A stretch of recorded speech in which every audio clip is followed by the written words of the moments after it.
engineering at TU Darmstadt. He then joined Accenture as a manager, and later on moved to first Booz Allen Hamilton, would then become Booz. To become a partner there, he was heavily involved in Booz Digital, and I think that was a great preparation for your current job. Since April 2017, Stefan Stroh has been the Chief Digital Officer of Deutsche Bahn. Again, thank you very much for coming, and we very much look forward to your talk. Thanks a lot, and it's really a pleasure to be here today. I think before we start to go into the content, I would like to show you a short video to set the scene a bit. This is a video we typically show when we do our digital base camps, where we basically bring our employees and our leaders together really to talk about the digital opportunity in general and at Deutsche Bahn.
Today is the 27th, but let me give you a little bit of context why digital is so important for us as a corporate company.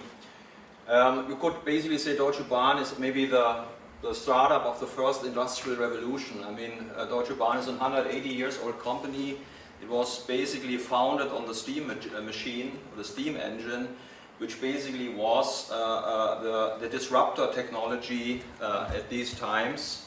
And our big challenge is now to move into what we call the fourth industrial revolution. And that for us is a key opportunity, but also a key challenge. You probably all know Deutsche Bahn is probably one of the companies where everyone, at least in Germany, had contact. You all drove in an S-Bahn or an ICE train. You probably heard about DB Schenker, Arriva, you know our railway stations. So in fact, it's quite a big group. I think it's one of the leading players in mobility and logistics in the world. It's a 40 billion or 42 billion revenue company. We have over 300,000 employees, so that's quite a big organization. We are not only a German company, we are active in 140 countries. We have global brands like Arriva, which is running the biggest bus network, for example, in London, in Madrid. So it's basically a European mass transit operator. And we have DB Schenker, which is the third largest logistics company in the world after DHL and after Kühne + Nagel. So I think it's quite a big and a very large operation and quite a complex organization. We're organized in 8 business units: the ICE train unit, the DB cargo unit, the network unit, which is operating the tracks, our stations. We have our own energy company, which is providing the energy for our trains and operations. So it's a quite complex operation. And I think what we believe is that digital, and it's 100% owned by the Federal Republic of Germany, which presents its own challenges. You probably know that Deutsche Bahn was intended to do an IPO in 2008, which was basically stopped because of financial crisis. We're still incorporated as an AG, but we're still 100% owned by the Federal Republic of Germany, which I think on the one side is a big benefit because you have a very stable investor. On the other side, we also have some requirements about public shared utility stuff you have to do, which presents a challenge in another dimension. But if we think about digital, we believe this will basically be a key game changer for our industry in the mobility and logistics space. And we have basically said there are, for us, 6 technologies that will be huge game changers. Of course, if you go through this, I don't have to talk about autonomous vehicles, which basically will completely change the way we will do mobility, how we experience mobility in the future. We have to basically take this demand, this technological change into account and incorporate it into our strategy and our visions on how we want to provide mobility and logistics in the future.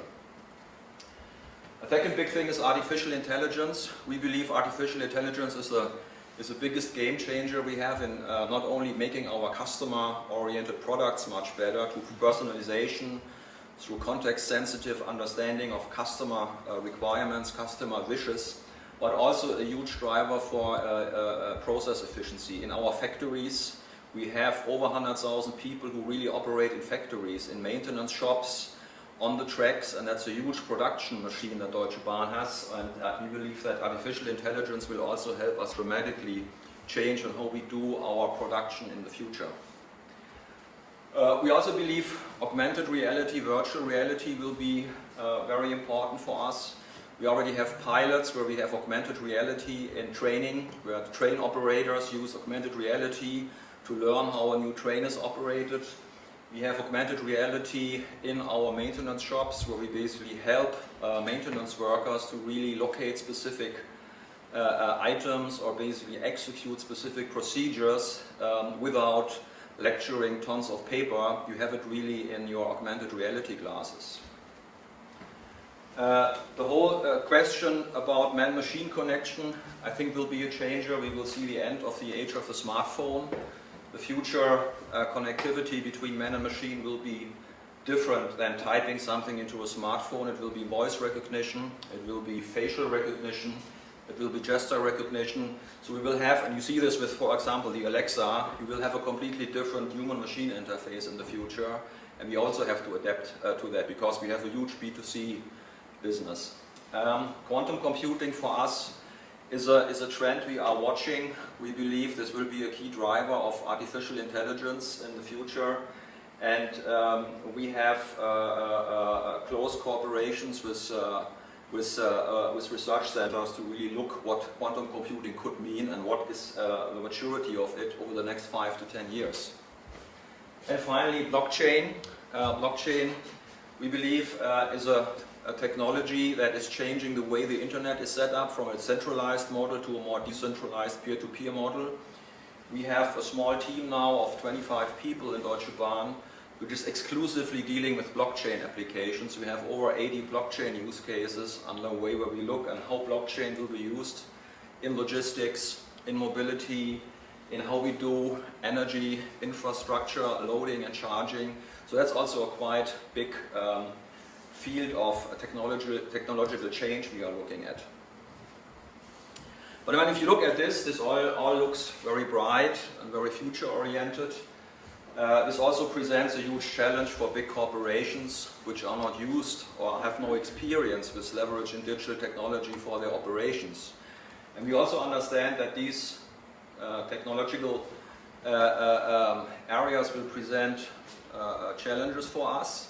And it will also require us to change significantly in how we operate. So for us, a corporate transformation at massive scale is at hand. So we believe there are 3 things we have to do very different in the future.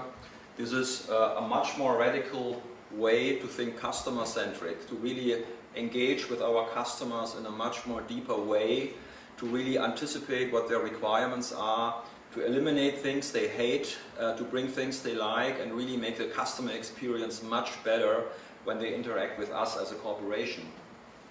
The second big thing is time to market, or the speed under which we will bring new technological innovation to market. Deutsche Bahn is a company which comes from a very security-oriented way, so we have planning cycles of 10 to 20 years when we bring innovation. So if we plan a train today, it will hit the market in 10 to 15 years. That is of course not a time scale under which digital innovation will work. Right. Why not align this whole organization differently? There's lots of people, and when we talk about strategic alignment, I mean, from consulting you know that, I would give all these employees of Deutsche Bahn the direction. Door-to-door services, transportation services that are smooth and without any friction. Yeah. So first of all, everyone would be aligned, everyone would be innovating in that direction, and then I would expect I get a Deutsche Bahn alert telling me this train is not connecting. Actually, I traveled 3 days now in a row from Zurich to Hanover, everywhere, and I would have actually expected more information pushed to me and someone taking care of myself. I think if you go just by technology, this is not helping Deutsche Bahn. But if you align these people and say, we are the mobility for people, and we use our networks like buses and getting you to your home, and we take care of you as a customer, I would say you have an unbeatable position in that market. Yeah. Why is Deutsche Bahn not going that direction? I think you are taking a little bit the presentation ahead, so if you bear with me for, let's say, 15 minutes, I will give you a little bit of an overview of what initiatives we are undertaking to make your experience much better when you travel. But you need to align them. I mean, and we will also talk a little bit on how we are changing the organization currently. Without going too far further ahead in the presentation, we have set up the typical stuff that companies have set up with accelerators, incubators. We have a capital venture fund which invests in startups, but I think these are all good things, but we also need to transform the legacy organization. We have to make them more agile and work together in a different way. And we have been piloting this now in 3 units, and I will show you a little bit on how we are But the doing BMWs that. and the Mercedes that we actually look at that are really trying to move this organization towards a new strategic direction. They do it this way by announcing, putting up in pages, we are performance and sustainability, performance and this. Okay. Are you saying the government-run organizations are harder to? No. I think if you go, I mean, let's maybe go direct. I mean, just bear with me for a couple of minutes, and then we go there. I think I just want to set the scene a bit for us. I mean, I think there are 3 challenges. It's more customer centricity, more speed. We have to be much faster in innovation. We have to do continuous innovation, not innovation. Wait 10 years, do another innovation. Wait 10 years, do another innovation, but a continuous innovation. And I think we also have to be much more radical in how we integrate technology in our processes. We are very security oriented. We test everything many times. I think having a bit more of a risk taker attitude in the way we take technology into processes, into the market would be great, and we're working on that. We have done a lot of things over the past years. This is really looking what we have done. I mean, our digital journey started in 2014 with the typical Silicon Valley trip of the board. I think most of these transformations, or many of these transformations, start this way. When Mr. Gruber, our old CEO, came back from the Silicon Valley trip, he said everyone needs to be digital now, and he launched like 40 initiatives along 6 segments, and we had a lot of projects then going on that made us digital, or had the intention to make us digital. 2015 was the year when we said we will work with startups. We cannot do it alone. We need to work with startups. We created the Mindbox, which is a startup accelerator. We created labs that do customer-centric design thinking things. So we basically brought new methods of working into the organization. In 2016 we said we don't only want to work with startups, we also want to invest in startups. So we created DB Digital Ventures, which is our venture capital arm, which has 100 million of investment firepower. We already invested in 6 portfolio companies, which I will introduce, and we are basically looking ahead and investing more this year, and our target is really to make this a venture capital arm of DB, where we go into strategic markets that are of interest for us, where we have business models that we can help scale. We also said there will be strategic programs. We cannot only do digital bottom up, we have to also do it top down. What are big trends in the industry that we also have to look at? And we did programs around autonomous driving on the road, on the rail. That's one of our biggest tasks, how we make basically the rail production system much more efficient and much more effective with IoT technology. And I will give you a little bit of an overview of what we do there. And we also looked at things like smart cities, how we can help cities to become smart, to be even more efficient, to reduce pollution, to reduce congestion. I think this is also a key mandate of Deutsche Bahn, also as a public company. And in 2017 we went international. We said we cannot do innovation only out of Germany. We did a partnership with Plug and Play in Silicon Valley. We have opened offices in the US to really look into the startup scene. We created Beyond 1435. 1435 is the track gauge of our tracks, and Beyond 1435 means we go beyond. And we use this to look at innovative startups, and we did a partnership with Siemens, with Bombardier, with SBB, for example, to also jointly look at innovative new technologies and assess on how we bring them to the rail sector. And finally, we launched the CDO organization. So basically we said we also need to have a platform where we can discuss all these things and make agreements on how we move them ahead. So that was what we have done over the years. Now you could ask, and now what are you doing next? And this is where we're coming from. We said our digital strategy has two goals. First of all, we want to digitize our core business and drive new digital business models. And I think this comes a little bit to your initial question. We want to offer the best digitally enabled customer experience and the best digitally enabled processes for our customers in the future. So we will massively use digital technology to improve processes and customer experience in the navigator, in our websites, but also with new technologies like voice recognition.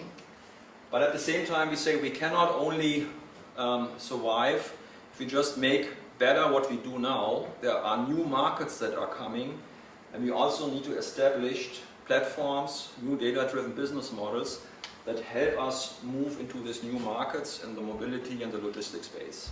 So we said I would say our strategic ambition is to really invest in the core and at the same time be a key player in the mobility and logistics markets. We cannot do one without the other. And at the same time we said, if we want to achieve this, we need to change the organization. We cannot stay as we are. We need to build a digital transformation engine at scale. And that's, I think, the key word for us, scale. We are currently an organization that is doing a lot of proof of concepts. We have hundreds of them. For us, the next step is how we make the organization ready to accept these innovations, put them into the processes and into the customer interactions, and really scale them in the field. And to do that, we are working on building a scalable innovation ecosystem, and we are also opening up to partners. We also understand we cannot do this alone. We have to do this with industry partners, with startups, and we're building an ecosystem around our core, and we can basically have access to technology, to scale, to other customer groups, to really build these platforms of the future. But the asset base is very outdated, I must say. Right. And if I just travel in Switzerland, I mean, it's just an amazing, different world I'm entering. So, what's the role of this, outdated asset base? Can we get rid of this? Yeah, we will upgrade this asset base. This is the program called Digitalization Deutschland. Yeah. This is basically, I would call this autonomous driving on the tracks. Exactly. Yeah. This is really the biggest program, digital program we have underway, where we basically make the infrastructure smart and the train smart. So the infrastructure talks to the trains, and I have a couple of slides on that coming, but I think that's key. Our core operation is, I think we have technology from Kaiser Wilhelm Zeit, until digital. So we have 120 years of digital evolution on the track, and we manage everything in parallel, which is super complex and super inefficient. And going forward, what we do is we need to digitize this infrastructure to bring it to the next level, to this quite 21st century aspiration. And if we don't do that, of course, we will have massive problems. That's absolutely clear. And to get rid of the staff, is that the objective? I mean, why not get rid of all the staff and then automate the whole thing, which is possible? I mean, automation is possible. I think it doesn't mean that we get rid of all the stuff. I think this is a migration strategy. I mean, we have to basically build this under what we call the rolling wheel. Yeah. I think we cannot just build a separate infrastructure, run the existing until the new one is ready, and then completely switch over. That's not possible. So what we do is we build in parallel tracks and digitize them, and gradually move over the traffic and the operation to this new industrial digital model. So it's a migration path. Yeah. But is the long-term objective? I mean, when I talk to, actually I'm visiting so many factories these days, and everyone talks about automation. I mean, and openly, everyone talks about it. You want to get rid of employees and change the model. Yeah.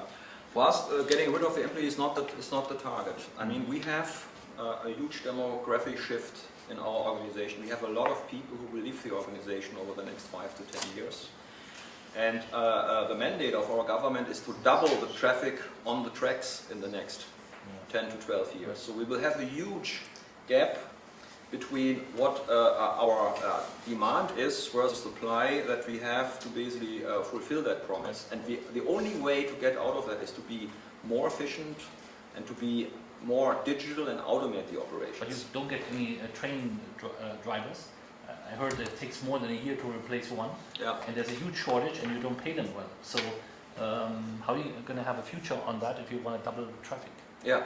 This is basically with what I call the Digitalization in Deutschland. These trains will drive without a driver in the future. Yeah. Yeah. I think for us is if we don't do this, our traffic system will not be able to provide the service and the efficiency and the capacity that is required for the future. For example, with Digitalization in Deutschland, our aim is to increase the capacity by 20% on the tracks. If you want to build additional infrastructure, 20% more infrastructure on the track, it will cost you 60 billion euros. Just for 20% more capacity. Now you can basically say there's an investment envelope that you can take and say, what is the amount of money I need to spend to digitize it and get 20% more capacity? And that's, I think, the more clever idea.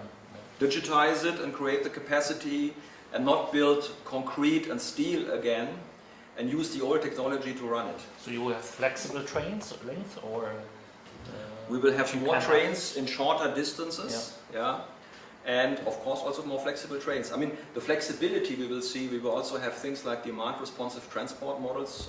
IOKI, for example, is one of the key ventures we have built, where we basically are coupling our high density networks like the S-Bahn with demand responsive transport, autonomous shuttles or on-demand shuttles, which basically do the last mile. So we are connecting mobility services, not only train, we're thinking beyond the train. We need more than just the train. We need end connectivity in the first mile and the last mile. We have different ways to provide mobility in urban centers. So I think I will come to all that. But I think the questions are absolutely right. Yeah.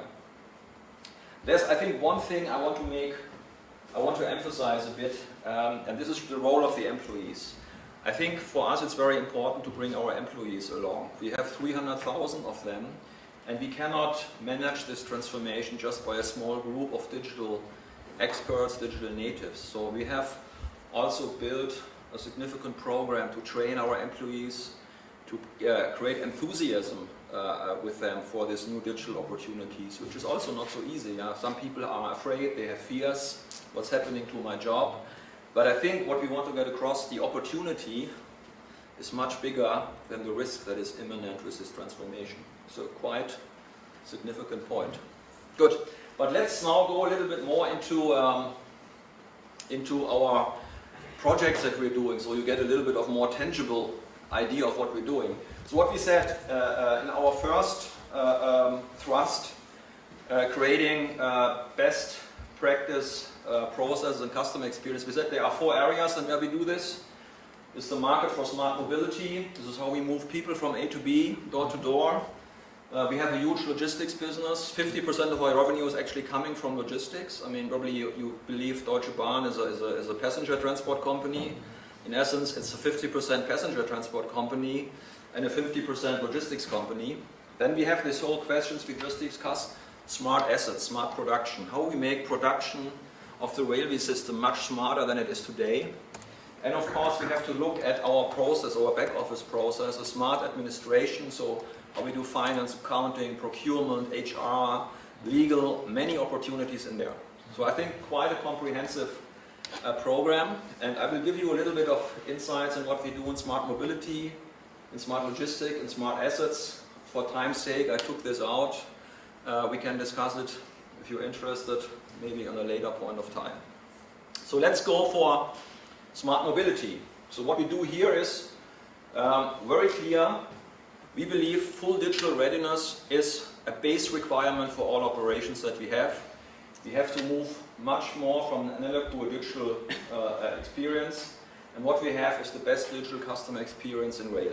Better information, better Wi-Fi, better entertainment, better services across the entire perimeter. Not only the ICE train, also in the stations, also in the S-Bahn. So basically, if you enter the DB world, you should be logged in automatically and not be required to leave it again until you move out of it. So this is really the aspiration that we have for our digital experience in the future. At the same time, we see there is a huge change in the mobility mix. We're moving from monomodal to multimodal to sharing models. This is a trend we cannot ignore. And of course, mobility as a service will become the new normal in public transport. And I think these are really the 2 key targets we have. The best customer experience in rail and to become the leading mobility platform in Germany and prospectively the EU. Leveraging our assets, leveraging our customer base. We have 8 million customers per day. We have over 3 billion customers a year. If you compare this to Lufthansa, they have 140 million. So we have a huge customer base that basically we interact with every day. We have a lot of information and we can really use this to make the experience of the customers much better. In the airline industry, you have the belly is used also for logistics. Yeah. And if you go in Amazon to same-day delivery, Yeah. and you have a dense network, you should be the prime partner for same-day delivery. Do you see that? Or? Yes. I mean, we come to that in the logistics space. Yeah. I think we have not yet But you need the passenger trains because they're faster and they're more frequent. The problem is they're quite full. Yeah. They're already quite full. Because, I mean, if you have a plane, the belly is basically empty. Yeah. We don't have this empty capacity. I mean, and the question simply is also, of course, we have peak times and we have low times. Can we use the low times for parcel transport? The question simply is our trains are not equipped in a way to transport parcels. Yeah. And then Uber people carry the parcel. So this is a little bit some of the key projects we are doing currently in Deutsche Bahn to make the customer experience better. We really take a complete look from pre-trip to post-trip, so the entire journey.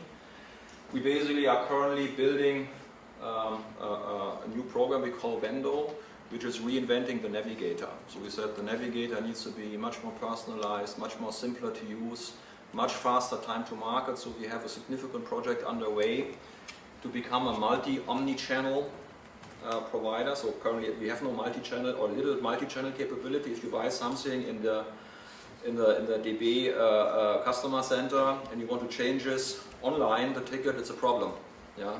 So it's not really omni-channel. So what we built here is an omni-channel booking, a digital assistant along the journey with a live ticket. So the live ticket is a ticket that rebooks you in disruption cases. So you have an automatic rebooking if your train is delayed or there is another problem with the train. Huge change. And we want to have much more personalized service. So I recognize when you arrive at the station in Frankfurt that you need a taxi and I can propose to book a taxi for you. So basically we have a full end-to-end customer experience. What we also are doing is what we call Wi-Fi at DB. We are setting up a seamless connectivity platform where you basically log into only once when you enter the DB world, and you can have a lot of services on that. We provide a marketplace where we can offer you entertainment, where we basically give you retail services. You can book flowers, shop flowers. We have boxes in the railway stations where you can pick up the stuff you basically have ordered there. So we really want to give you also a much better experience while you are with us on the train. And I think one of our most important initiatives, you all have experienced misinformation about where the train is entering the track, the sequence in which the trains come in. So we have basically now built a project that's called Reiseninformation PXR, so organizational abbreviation for that, where we said we have to build a new platform. This is basically the approach that you are suggesting, besides the existing legacy, where we basically give real-time information about where the train is arriving, in which sequence, what is the estimated time of arrival. We're using artificial intelligence technology for that. So we're really building a separate information system that is feeding all the channels with the right information about arriving trains, departing trains, and their sequence. 3 big programs. I think what we also see here, we need enablers to do that. 5G connectivity is key for us, so we need much better spectrum and bandwidth along the tracks. This is a problem with the network operators, Vodafone and Telecom. They have not deployed the infrastructure that we fully need to provide the service, and of course we are working with them and talking to them to find a solution on how we really get the connectivity along the track better and also move into the 5G world later. And what we also did, very similar to the car industry, we separate the operating IT in the train from the commercial one, because they have 2 different development speeds. Commercial IT, like ICE portal, needs to be much quicker. Operational stuff, train control, is more security oriented, so we basically decoupled the infrastructure, architecture in the trains to really bring customer innovation much faster into the train and still have a very stable and reliable operational control. It's very, the car industry is doing it very similar, so I think it's also a project we're doing here with our equipment. How do you address the delay issue? Because that doesn't seem to be any of the addressed by any of these factors. Yeah, I think the delay issue is we're basically having task forces. I mean, what are the delay issues are several-fold. Of course, we have the typical things. We have people in the tracks. Of course, we have trees in the tracks when there is a big storm. But we also have control centers, Stellwerke, which fail and sometimes we have trains which basically are failing the machines. I think what we currently are targeting is an 82% functionality for this year.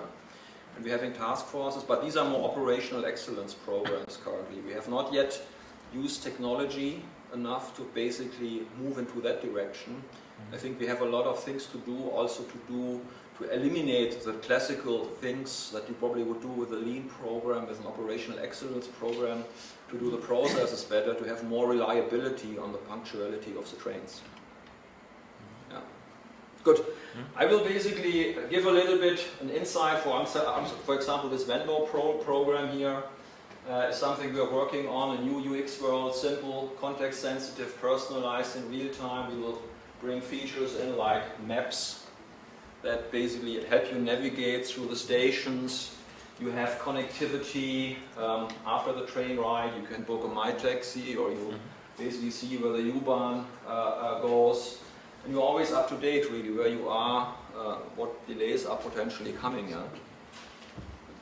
We have this Wi-Fi at DB where you contextually sensitive see when you're riding, when you're at the train station, when you're on the ice train, it's turning white. When you're on the regional train, it's turning red. We get pre-trip info. You get a platform where we can also provide you with services like retail, e-commerce, you have potentially your morning briefing, and we have seamless Wi-Fi connectivity. So basically if you de-enter an ICE train, you don't have to log in into the station Wi-Fi anymore, and when you basically then enter the S-Bahn, again enter into the S-Bahn of the station Wi-Fi, we basically are building a seamless connectivity platform. So whenever you are using a DB product, you will always be in the same connectivity platform as long as you travel with us. A lot of data. A lot of data. Yeah, it's a lot of data.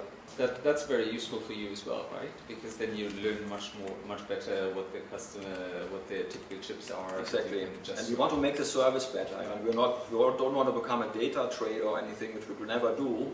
We just use the data to make the service, the product, much better for you as a customer. That's always our goal. Yeah.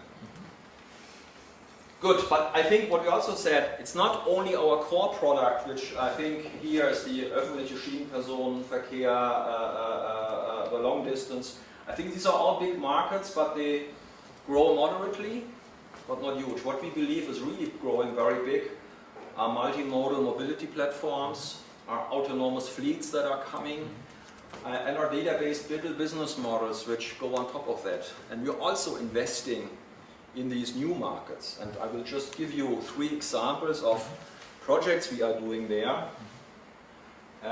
These are all, maybe just as a pre-set, these are all ventures we spun off, so they are not elements of our current organization, so they are 100% owned by us, but we put them into GmbHs, we put a Geschäftsführer on top of it, so they have the freedom and the capability to develop these ventures. I think these are 3 things. This is Mobimeo. This is a multimodal mobility platform for urban mobility. So it's mobility in the city. Multimodal.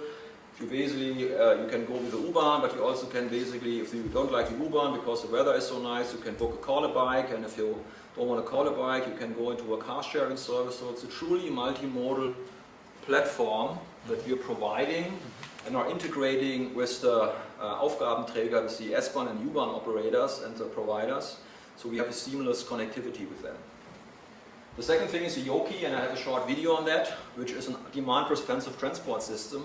You leave a last mile where you basically can book a bus shuttle.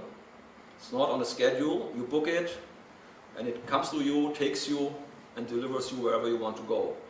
And we have this driver-based, but we also have the first autonomous bus service in Germany, in Bad Birnbach, where this is driving without a driver. So it's, I think, the first autonomous bus operated in Germany. Can you do something like a flat rate, like Prime?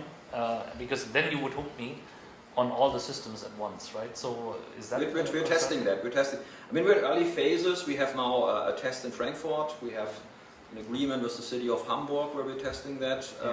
I think this for us, and this is also, I think, these are all built like product development companies. They basically, like Uber, they test things, they use new pricing algorithms, they test them. If the users like them, they continue. Right. If the users don't like them, they try something new. This is really where we move into an agile development world. Yeah. Because we ran a car sharing company, for good and the bad, because people want to only run it or use it in peak times, like today, Friday and weekend. But if you were to offer a flat rate, people would use it throughout the week, right? So it's much more density, much more utilization. Yeah, exactly. And what we also do, you probably all know Quixit. Quixit will become a unique intermodal travel comparison platform. So we're also integrating flights into Quixit. We really want to help you having the first multimodal search machine for international traffic. So what you have today is monomodal. You can search for flights, you can search for buses, you can search for whatever. But this is the first engine that searches across the modes. So 3 interesting ventures, and I basically want to give you a short video on our Yoki product.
So just as a short, I would say, introduction to this mobility initiatives we have underway.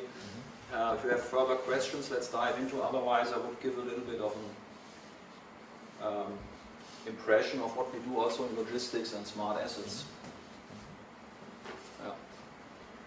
Good. I think also in the logistics industry, we believe there are really tectonic shifts happening. It's not only the mobility industry that is changing significantly, it's also the logistics industry. And we see that along three dimensions. I think first of all, customer supply chains are changing rapidly. We have new customer needs, same day delivery, end-to-end.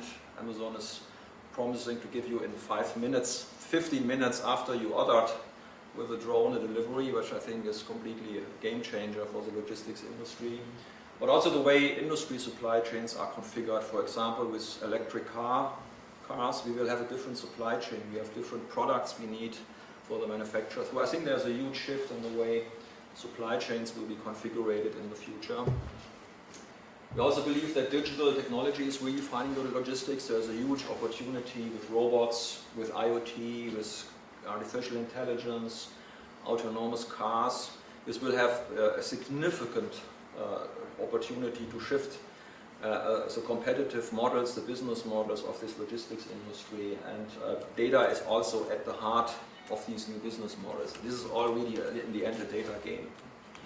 And finally, we also have new competitors that come into the market. We have startups like Freightos, we have startups from the US coming like Flexport, who are basically redefining how we book ocean traffic. But also we have companies like Amazon and Alibaba which move into the logistics space and are setting up their own logistics operations. And of course, we as Deutsche Bahn Cargo, DB Schenker, we have to react also to this huge shifts.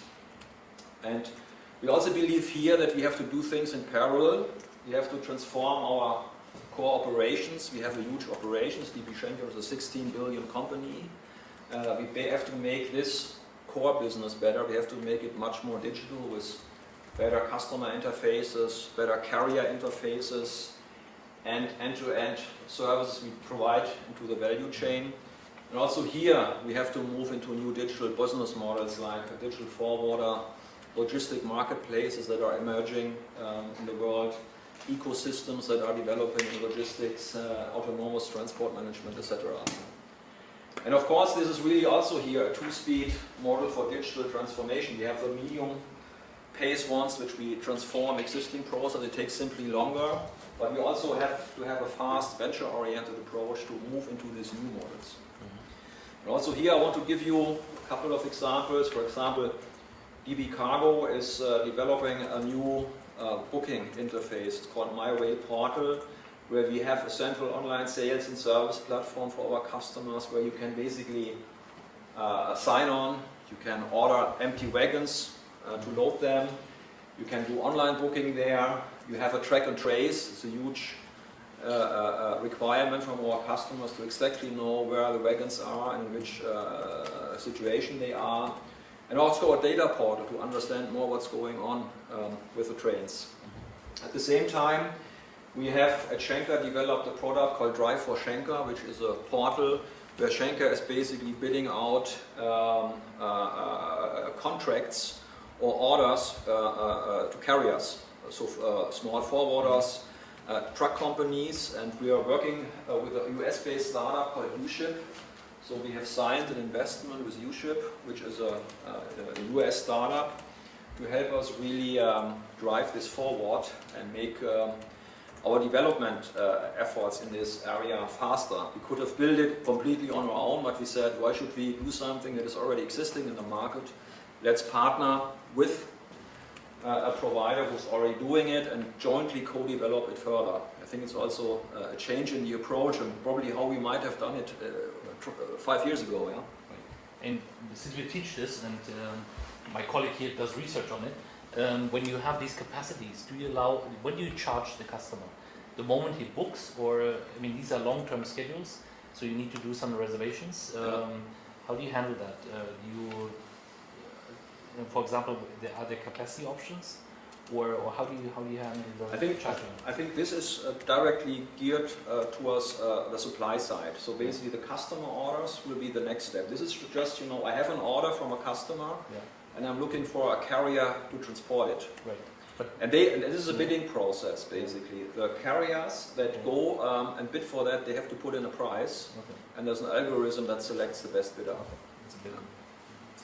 But also we do things in new areas. We basically are piloting platooning now. So we have cooperations with MEN and the Fraunhofer Institute, and since this year we have not autonomous trucks, but platooning models on the A9 between Nuremberg and Munich, where we really do our first tests in using platooning and understanding how this platooning works for us and how it changes the economics of the transport, and basically how we can leverage the technology going forward. In the end, you're building small trains here, yeah? So that's the model, and it really changes also the economics of that business. So I think that's just a bit of a glimpse on our logistics undertakings in the digital space.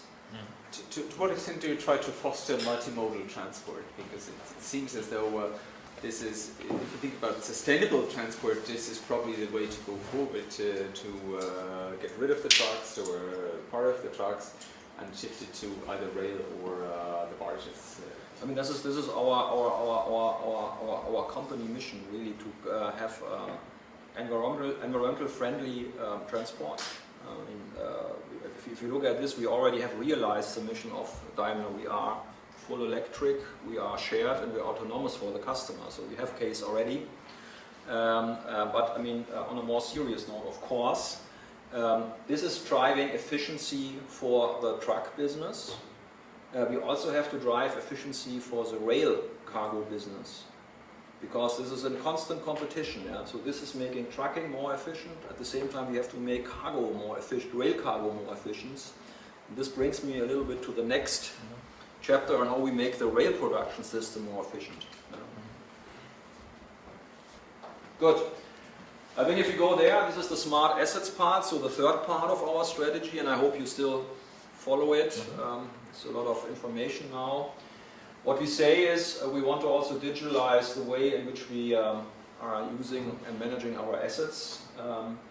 And this is really three phases. It's really how we build and construct assets. Deutsche Bahn is one of the biggest builder of infrastructure in Europe.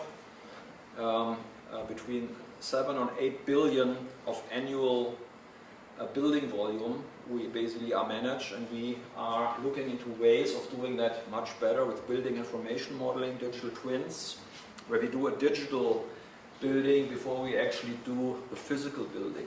So this is one of our key initiatives. The second thing is how we do maintenance. I think it's probably a well understood topic: predictive maintenance, condition-based maintenance, monitoring of our assets. So we have significant efforts to put sensors in our switches, on the tracks, in our escalators, in the stations, in our locomotives, in our cargo wagons, so we basically know where they are, what the status of them is, and how we basically change the maintenance regime in a way to make it more efficient and much better. And I think the biggest one is what I call this Digitalization in Deutschland. It's really how we change the operation, the production of the rail system in a much more a different way using technology. And I want to give a bit of a highlight of what this really means. Yeah. So what we do there is we want to have a fully automatic railway operations with an integrated system of capacity management and operation. That means that we need intelligent infrastructure. So the infrastructure needs to basically be monitored, stay in contact also with the rolling stock. We need real-time location. We always need to know exactly where our trains are, what's happening on the track. If we don't do that, we cannot operate them. We need data communication in much higher speeds than we have today. 5G is one of the key requirements we have here, 5G connectivity along the track. And we need to have object detections. I mean, we have a lot of things that fall on the track: trees, animals, people. So I think for us, this whole object detection is a huge thing to make a secure operation. So with LiDAR technology, with radar, so a lot of technology fields that are required to do that. And why do we do that? We need more capacity. our capacity on the track is constrained. We have to basically bring more trains over the track. That's very clear. The second thing is we need higher quality. We need to understand better where trains are, how we manage our capacity, how we manage disruptions better, our on-time performance. I think this is also driving the quality of the production and in the end the customer experience. And thirdly, this requires us, or this is required to be competitive. We saw this, for example, with the platooning trucks. This is basically also making rail cargo transport much more efficient.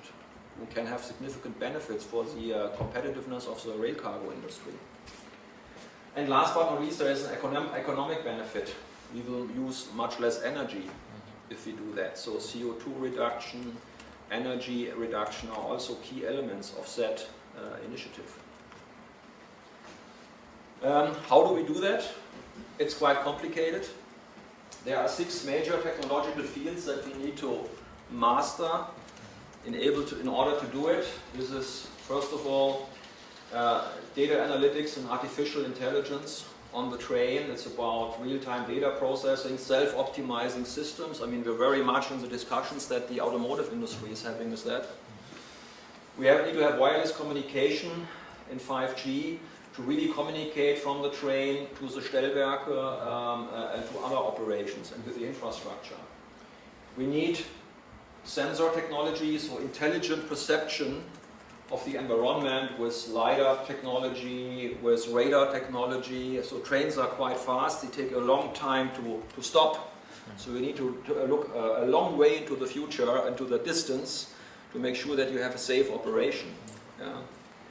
We have to have precise real-time localization with navigation systems, with fiber optic sensing, which is a technology which we are testing and deploying. There are automatic vehicle subsystems you need, like automatic coupling systems. So cargo cars are still manually coupled, so you have people that go under the car and have this really heavy work. Yeah? The future, if you want to make that more efficient, that has to be coupled in an automatic way. Yeah? And door systems, door control systems. I think there's a lot of railway subsystems that you have to basically digitize there. And finally, you need large, fully automated infrastructural elements like Stellwerke. And basically, as I said, we have Stellwerke from the Kaiser side, and we have the highest automated digital switches also in the operations. And we will move slowly into this digital Stellwerke model, and we will have much less of them than we have today. So these are really the big challenges that we have currently underway to make this railway production system much more efficient, much better. Of course, we know this is a huge undertaking. It's a reinvention of the railway system, and we are working closely with partners like typical providers, Siemens, network providers. I think these kind of technologies, they are partly there, and some of them are really in an R&D modus. So really, this is an industry undertaking. This is not a Deutsche Bahn undertaking. This is an industry-wide effort.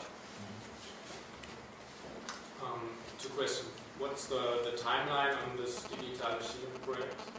And second, what are other railway management companies doing in another parts of the world, and how far are they? Yeah. I think, to be honest, to put a timestamp behind that is almost impossible.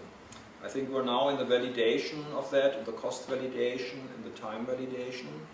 You can be very sure that it's not happening in the next 3 years. So we're talking really about a transformation of the railway sector and not just, a small project here and there. Other railways, there is also an initiative on the EU level, because I mean, if we want to have such a system, it doesn't only make sense if we do it for Germany, we have to do it for Europe. Right? And we are also in close talks with our railway companies beyond the borders, like SNCF, which is the other big European railway, to come to standards that allow us to operate that model really on a European scale. Yeah. How are things looking in China, for instance, in terms of that? Of course, they will move into that, but since they are basically have the luxury of not having all this legacy, they can move, of course, faster in that direction. sorry, you are the next. Directly building on that question and what you said with the European initiative kind of to harmonize all those different systems. Yeah. I mean, like we heard from the recent disaster in southern Germany that Rastatt. yeah, exactly. Okay. When you had to like relocate all the trains through France, and it didn't work because the train conductors were not speaking French. So there are a lot of other government organizations involved. Yeah. How do you see their role in the future? I think this is one of the key points, key issues. I mean, you made the right statement. If you compare that to the airline industry, for example, has the advantage that everyone has to speak English. English is the language of the airline industry. Something like that does not exist in the railway industry. So basically, if a train driver needs to drive into France, there needs to be a French-speaking train driver who needs to hop on the train to complement that. Of course, this is a huge hindrance because it takes out efficiency, it takes much longer, and I think this is something that has to be regulated, has to be looked at a EU-wide level, so we basically come to a more seamless traffic flow in the European Union and across the borders. I mean, I totally agree with you, this is one of the key hindrances to really have the advantage of the rail system fully played out. And the rail system has an advantage if it travels like long distances. Like the US cargo industry, rail cargo industry is profitable because they travel much longer distances. And there they also have a competitive advantage against the truck. In Europe, the distances are much smaller and the comparative advantage of the truck is then much higher, and this is why so much traffic is going on the trucks. Because a truck driver, he does not have to stop at the border between Germany and France, he just drives through. I think someone else, yeah. So, what about legal or ethical issues? I mean, so, if I think about autonomous driving, so in case of accident, who is responsible for the accident? So from the philosophical point of view, we have different principles. So, and I think most of companies try to apply utilitarian principle that means minimizing harm. Yeah. So do you think about it? Do you have a team at the DB? I think it's a regulatory and also I think a discussion issue we have to have also with regulators and authorities. I think it's a very important thing. But I think we are at the starts of these discussions. And also these technologies, I mean, don't expect we have like these trains running in 2 or 3 years. Yeah? I think we built the technology, we built the processes, we need to get the regulations right, we need to get the standards right, we need to set up the cooperations with the industry to make that happen, and we also need to tackle this ethical questions about what's happening there. Yeah? Sorry to not be able to give you a more precise answer. Yeah. I'm just interested. But I think we are here really this is really industry transforming what is on the spot here. Mm-hmm. Good. And of course we do a lot of stuff with predictive maintenance. So we have put sensors in our locomotives, in our car wagons. We do electronic damage reports. We have built an asset intelligence center for DB Cargo where these assets come together. We do analytics, life cycle costing, condition-based maintenance, digital fleet steering. So I think there's a lot of stuff also coming from sensor technology where we basically put sensors on switches, we put sensors on trains to know where they are, in what situation they were. For example, we were one of the first companies that work with Conux. Maybe you've heard of Conux, which just received a 20 million investment round. They basically put sensors on switches. And we basically accelerated them. We were the first accelerator they went through with Deutsche Bahn because they really provide exclusively sensor technology for railway systems. And we basically work with them very closely to really make our switches intelligent. Yeah. Good, so much for what we are doing. The next question is how we are doing it. I think this is really around the enablers, and I think it's a little bit hard to read, but I mean, what we also believe to make this happen, we need really be very good at leveraging data. I think data is at the foundation of all these changes, And the whole questions around how we do data and analytics, on what platforms and how we share data is one of the key enablers for us, and we are driving this very hard to come to a more industrialized, standardized model on how we use data. Then of course there is IT platforms we need to standardize. Deutsche Bahn, like every other industrial company, uses everything. And we need to also standardize here. And interestingly, we are one of the biggest users of the Amazon cloud, so we are really going cloud-centric. So we are moving our applications into the cloud, and not just a few. Basically all our large applications will be cloud-based over the next couple of years. So we're going cloud-centric. We are also building our digital ecosystem with labs, with innovation platforms, with accelerators, and we're doing digital change. I mean, we are changing the organization, we're doing a lot of educational programs, changing the way we work with each other in a way to become more agile and become more customer-focused, digital-centric. I won't go into the data analytics and the IT platforms part. I would like for the rest of the discussion focus a little bit on the structures we're putting into the ecosystem and the digital change, if that is okay with you.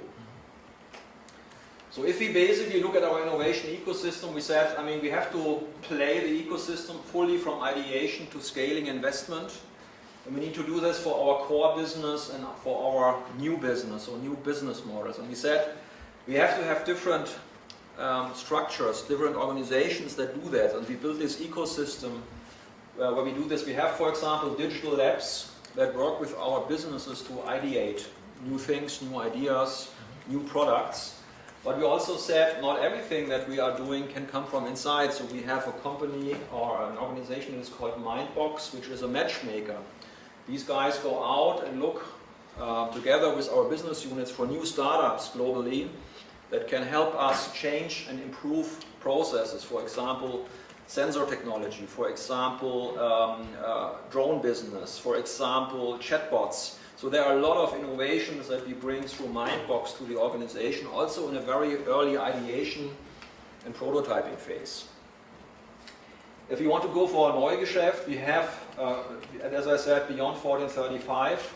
This has two big elements. This is an intrapreneurship program, so we basically give our employees the opportunity to become entrepreneurs. If they have a good idea and want to become a startup guy or girl, they basically can apply here and we help them basically define their product, their business models. And if we believe it's a great model, we can spin them off, create a venture, and invest them into them in our DB Digital Ventures unit. So basically it's an opportunity to make employees entrepreneurs. But we're also doing that externally. We're also looking at external startups in the US, here in Germany, in Israel, in China. And if we find some of them, we also invest in them. For example, What's 3 Words? Probably heard that. It's also an investment of Daimler, which they put in the A class, B class, which is a different kind of geolocation. We were one of the first investors in What's 3 Words, and it's becoming really a good success story. If we are now moving then into scaling it, as I said, we can invest in them, but we also have a capability to build companies. So we have a company builder that is allowing these companies really to be incorporated as companies like Yoki, like Mobimeo, like Quixit. They are really companies. They are GmbHs, and they really run as companies with a CEO, with a CFO, with a CTO, with a business plan, and we really use and run them as a venture. So are you bringing people, or is this? We're bringing people from the external side. For example, in Quixit, we brought in people from the external, so really people who had an experience in founding. So we brought experienced entrepreneurs and mix them with our internal people to create the right team for these ventures. Yeah. And here are a couple of examples. We have 5 or 6 labs, the D Lab, the M-Spire Lab, the Skydeck, the Enterprise Lab. They are much more business unit focused, so we say this innovation needs to happen where really the business is, so we didn't do something central. We said let's have decentralized capability and working digital. We have the Mindbox, where we worked with over 30 startups now in the last 2 years to bring them into the organization. And with the majority of them, we're still working because our business believe they bring value. So for example, Conox, this switch, there's a Conox team here who builds an intelligent sensor to a switch. They are now equipping a couple of hundred switches with us, and we start monitoring our high-speed switch networks better to also optimize punctuality, so we have less switch failures. But we also do this with leuchtende Bahnsteigkante, for example. We have incorporated a startup which illuminates concrete, and we put this illuminated concrete at the border of a Bahnsteig, so basically of a railway track. And whenever a train comes in, it shows red when the entry is full, you shouldn't stay there and go in. It's green when there's space in the train, and you basically can navigate people on the track with this illuminated concrete. Yeah. So there are a lot of cool examples that we're doing with startups. And of course we have the Beyond platform, where we are working with partners like Bombardier, Siemens and SPP to find startups, which is for interest of all these companies.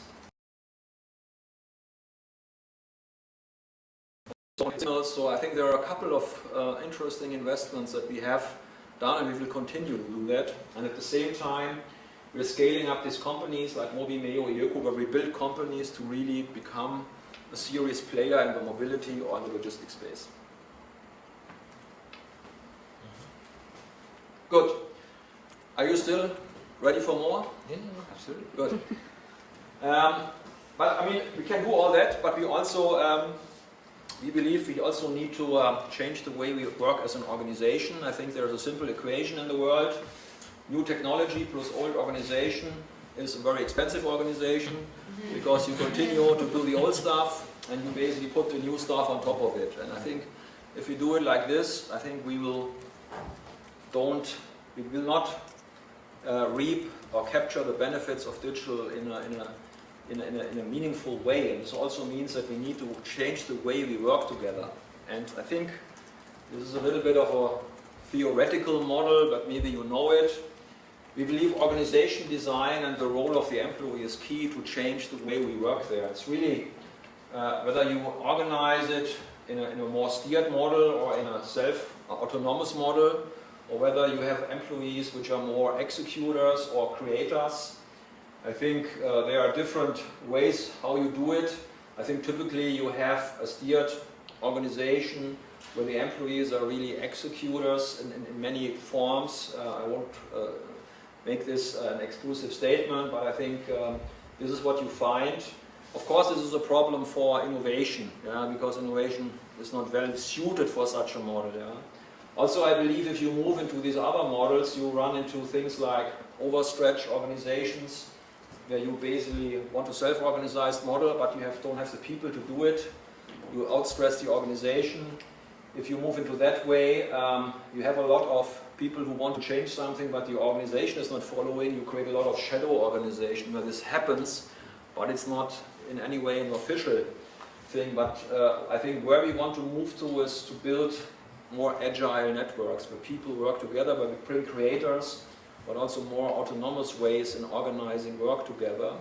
We will not do this for the complete organization, 300,000 people, not possible, but we're starting with pilots where we experiment how this really can work.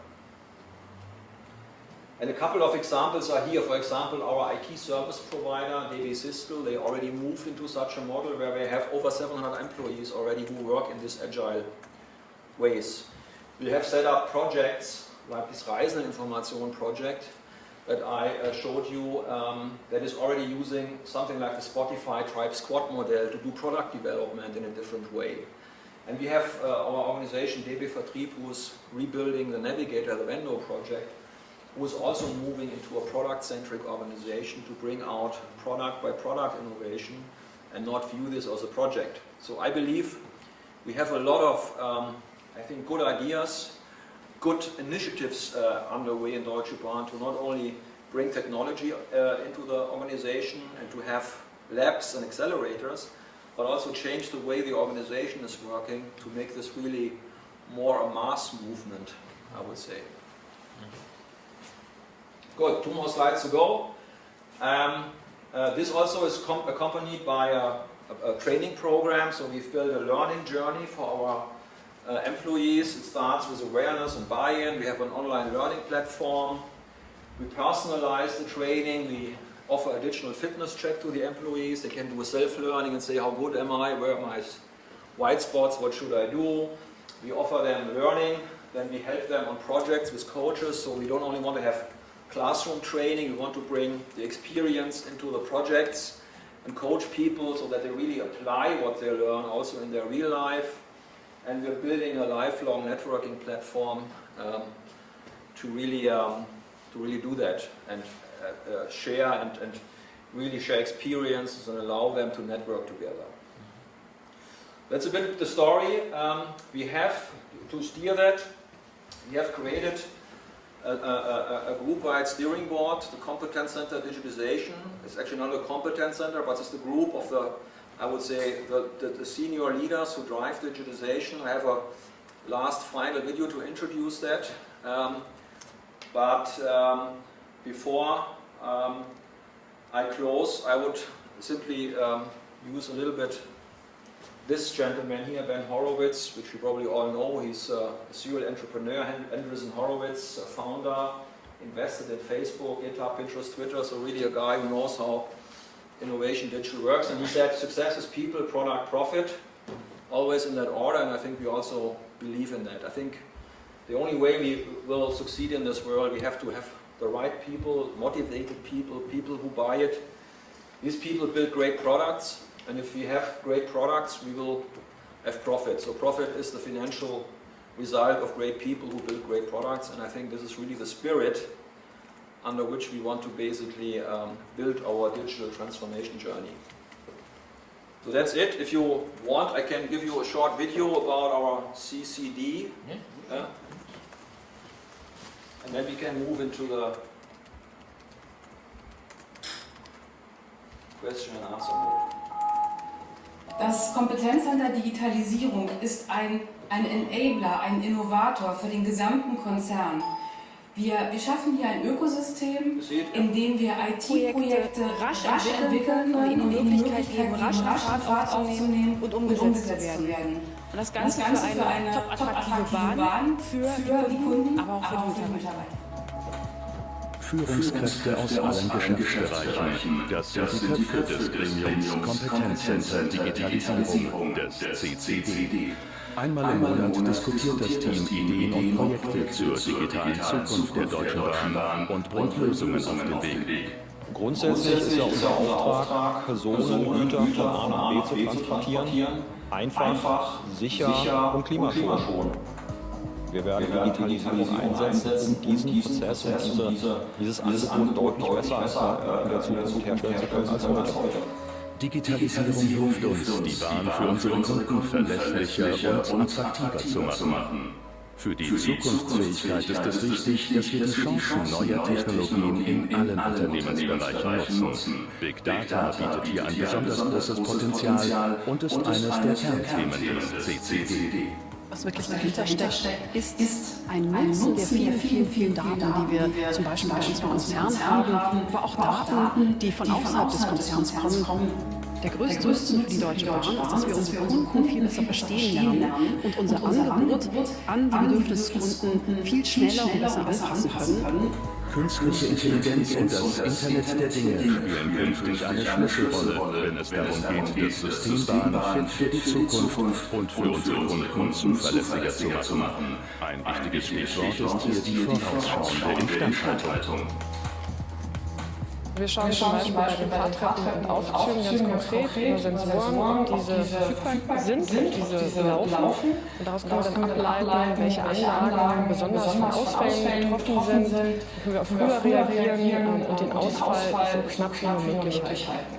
Digitalisierung ermöglicht es, den Personen- und Güterverkehr schnell, einfach und bequem zu gestalten. Ziel ist es, die passende Lösung für jeden Kunden zu bieten, für die Industrie, für Pendler sowie für Geschäfts- und Urlaubsreisende, zum Beispiel durch schnelles Internet entlang der gesamten Reisekette. Wir haben uns im Prinzip 3 Ziele gesetzt. Das erste Ziel ist es, selbstverständlich die Internetversorgung für die bestehenden Fernverkehrskunden zu verbessern. Zweites großes Ziel ist es, die Infrastruktur, die wir unseren Kunden an Bahnhöfen und der Regio zur Verfügung stellen, zu verbreitern. Und das dritte Ziel ist es, für unsere Kunden verlässliche und zuverlässige Reiseinformationen zu bieten. Das CCD als Vorreiter und zentraler Impulsgeber will allen Mitarbeitern ermöglichen, die digitale Zukunft des Konzerns mitzugestalten. Mir ist wichtig, dass wir eine Faszination und einen Digital Spirit entfachen. Wir brauchen das als Fundament für eine Kulturveränderung in der Bahn, die wirklich alle Mitarbeiter umfasst. Und nur das kann die Basis sein für eine digitale Transformation, für ein Konzept von Bahn 4.0. Gut. Vielen Dank. Das war's. Gerne für Fragen. If you have any questions, happy to discuss. Are you concerned about complexity? I mean, it seems like there's so much going on. How do you keep a strategy focus? Yeah, I think that's a very good point. I think we are a complex organization. And we have to deal with complexity. We cannot under-complex everything. Yeah? So basically, we cannot radically reduce everything because it will not fit to the organizational setup. I think the organization needs to develop a way in which it can manage complexity better. Of course, I need to reduce unnecessary things, but I think a radical approach to take everything out and just focus on one thing will not work with this organization. Maybe to build on that question, I mean, talent is scarce in today's world. I mean, you need data scientists in every of your business units. IT capacity is also scarce. So, and you have an impressive list of competitors now with entering the whole mobility sector. I mean, Google, Uber, Daimler, and maybe, I mean, do you really think, don't you think that you need to focus more, maybe sell Schenk, so, because you also have internal competition for all of that, I mean, talent, capital, I mean, and some of your business units are also internal competitors. I mean, if you make the railroad or the track stronger, then you maybe diminish your truck business and vice versa, so, I mean, we of course have had a lot of discussions on whether basically we should only focus on making train driving better. I mean, you could basically say, why do you really believe you should enter all these new business models? We have but concluded that there's no way. We cannot basically focus only on trains because the mobility of the future will look different, and trains will play a key role in this mobility mix. And that's also why we believe we have a future and an opportunity there, because mass transit, urban transit without a train system will not work. It's not possible to put everything in cars and believe you can reduce CO2 pollution and you have cities which are worth living in. If we believe that, I think we're completely on the wrong track. But if diesels are not allowed to enter cities anymore, you already have a scenario that will fill the gap? Of course. I mean, just imagine you basically stop the S-Bahn in Frankfurt for a week. You will have a completely traffic chaos. Yeah. Cars will not be able to transport the amount of people into cities that will travel there every morning in and every morning out. It's not possible. That's why it's already actually called mass transport, because it transports a lot of people. I told you, 3 billion people in Germany traveling every year with Deutsche Bahn. 3 billion. But why not run? I mean, like in Wallendau, we have a lot of trains every half hour going to Koblenz, right? Yeah. But barely anyone uses it, and they use maybe the bus. Yeah. But can't we use price as a mechanism to drive people towards it? Of course, pricing is a key element. Yield management. The airlines are doing new and innovative pricing models. But we believe in the mobility mix. We believe that there's a mix of mobility, and the ones who basically orchestrates the mobility in the most efficient and most customer efficient way is the one who will win. And if you want to do this, you also need to have a lot of data about operational situations. I mean, if you look at Google Maps, for example, you can book, but if something happens, meanwhile, I mean, there is no rebooking possible, payment is different. I'm not saying that Google could not do that, but I mean we already do that every day. You talked about blockchain for a bit. Do you have a use case for the application of blockchain in Deutsche Bahn? Yeah, I think one use case, there's an internal use case, it's maybe not so sexy, but I think it's quite interesting. We have a lot of intercompany reconciliation of invoices. It's a very time-consuming effort. If you use blockchain, you could eliminate that because you have a smart contract and everything nets out automatically. Yeah? There's another use case in logistics, of course. I mean, how do you track products, luxury products, from their origin to their destination, make sure there's no fraud happening, anything. It's another use case you could have. Also, micro-billing could be a way in how we could leverage blockchain. I think, as I said, we have over 80 or 90 blockchain use cases identified. I don't remember all of them, of course, a lot. But I mean, we're working on that. So we haven't talked about smart admin so far. Yeah. I'm just wondering, so you mentioned already in the infrastructure, like the physical infrastructure, you have like times from stuff from Kaiser Wilhelm time. So do you have the same admin section? Yeah, I think in the admin section, I think we have also, like most industrial corporations, run through this big SAP implementation. So we of course have one of a very large SAP implementation. For us also here, our model is how we can be more efficient in our admin processes. So robotic process automation is one tool, image recognition, also the way in which we interact with people. But also here data is one key element that we are looking at. I think we want to be a data-driven organization. That's not only data in terms of customer operations, but also how we analyze business performance. What we created is something we call the digital situation room. So it's basically a little bit like the commando bridge of Starship of Star Trek, you know, where we really have want to build or are building also much more data-driven control mechanisms, which we see how developments are going, where we have deviations from plans, what are potential actions we can take to really counterbalance that. So I think these are all elements. Yeah? I think ideas really around more efficient processes, taking out repetitive tasks, and people can focus on more value-added tasks, but at the same time using data to have a much better steering and discussion about company performance, data-based. Yeah. You already mentioned that, or at least like in some parts, it's more about culture and like emotional transformations than technical ones, or at least that this is the more tricky part. So what, for you personally, managing this whole big, really important project or like transformation in a way, what is your biggest challenge? So what are you actually struggling with? I think I'm managing it not alone. We manage it with a team, and I think this is really also, I believe that you have to build teams that really go for this and drive this. You have to create networks of teams. I think if someone believes that I will make Daimler digital, or I will make Deutsche Bank digital, or make Deutsche Bahn, it's not possible. I think you have to create networks of teams, you have to create collaborations. Of course you have to have rules, not everyone can do whatever he wants, because then we have chaos and zoo. But I think building these teams and create the commitment of these teams to drive these organizations, really from the top, from the Vorstand, from the board, down to the managers of the business units, to the teamwork leaders. I think this is the biggest challenge, I believe. Building the teams, creating the network, and align them towards that goal. I don't believe technology is the big issue.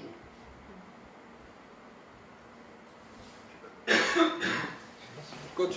Very interesting, Mr. Stroh. Thank you very much for coming and sharing your insights with us. This was very interesting. Thank you. I have a small gift for you. Thank you. It's an analog device, but hopefully it's going to be useful. Okay. Okay.